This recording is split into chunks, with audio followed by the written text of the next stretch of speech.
আসসালামু আলাইকুম সবাইকে welcome back to my channel Fahmida's recipe.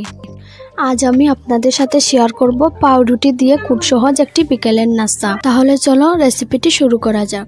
আমি একটি প্লেটে কয়েক পিস পাউরুটি নিয়ে নিয়েছি আর একটি বাটিতে আমি পানি নিয়ে নিয়েছি। আমি এক পিস পাউরুটি নিয়ে পানিতে ভালো করে ভিজিয়ে নিচ্ছি। পাউরুটি ভালো করে ভেজানো হয়ে গেলে তারপর আমি হাত দিয়ে পানি চিপে একটি বাটিতে রেখে দেব।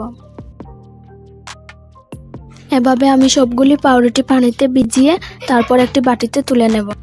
আমার চ্যানেলের ভিডিওগুলো আপনাদের যদি ভালো লাগে তাহলে অবশ্যই আমার চ্যানেলটি সাবস্ক্রাইব করবেন এবং লাইক ও কমেন্ট করবেন।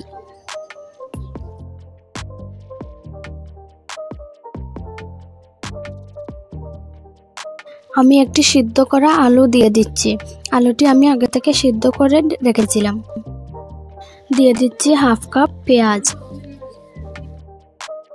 2 টেবিল চামচ কাঁচামরিচ কুচি, হাফ টেবিল চামচ হলুদ গুঁড়ো, হাফ টেবিল চামচ মরিচ গুঁড়ো, দিয়ে দিচ্ছি স্বাদ মতো লবণ, 2 টেবিল চামচ ময়দা। ময়দার পরিবর্তে আপনারা এখানে কর্নফ্লাওয়ারও ইউজ করতে পারেন। সব শেষে আমি ইউজ করছি টমেটোর সস। এখানে আমি 1 টেবিল চামচ সস দিয়ে দিচ্ছি। টমেটোর সস দেওয়ার ফলে স্বাদটা অনেক গুণে বেড়ে যাবে। অবশ্যই আপনারা টমেটোর সস দিবেন। আমি সবগুলো উপকরণ একসাথে মেখে নিচ্ছি।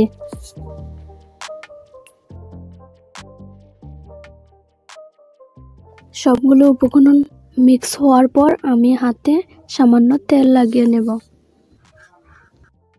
অল্প ডো হাতে নিয়ে এবার আমি গোল শেপে তৈরি করে নেব। আপনারা চাইলে আপনাদের ইচ্ছা মতো শেপ দিয়ে তৈরি করতে পারেন। আমি এখানে গোল শেপে তৈরি করছি। এক এক করে আমি সবগুলো এভাবে তৈরি করে নিচ্ছি। আমার চ্যানেলে আরও অনেক মজাদার রেসিপি রয়েছে, আপনারা চাইলে সেই ভিডিওগুলো দেখে নিতে পারেন। ভিডিওর ডেসক্রিপশন বক্সেও ভিডিওর লিঙ্কগুলো দেওয়া আছে। সবগুলো নাস্তা তৈরি করে আমি তেলে ভেজে নেব।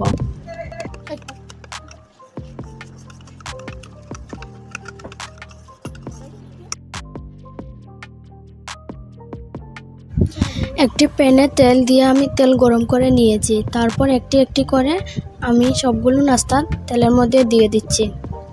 এক পাশ ভাজি হওয়ার পর আমি অপর পাশ তেলে ভেজে নেব। আপনারা যদি কোনো রেসিপির ভিডিও দেখতে চান তাহলে অবশ্যই আমাকে ভিডিওর কমেন্ট বক্সে কমেন্ট করে জানাতে পারেন। আপনারা মাত্র 5 মিনিটেই এই নাস্তাটি তৈরি করতে পারবেন। নাস্তাটি খেতেও অনেক মজাদার।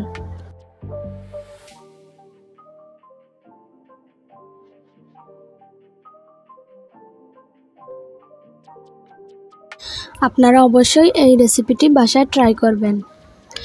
সবাইকে অসংখ্য ধন্যবাদ ভিডিওটি এতক্ষণ পর্যন্ত দেখার জন্য। আজকে এই পর্যন্তই। আল্লাহ হাফেজ।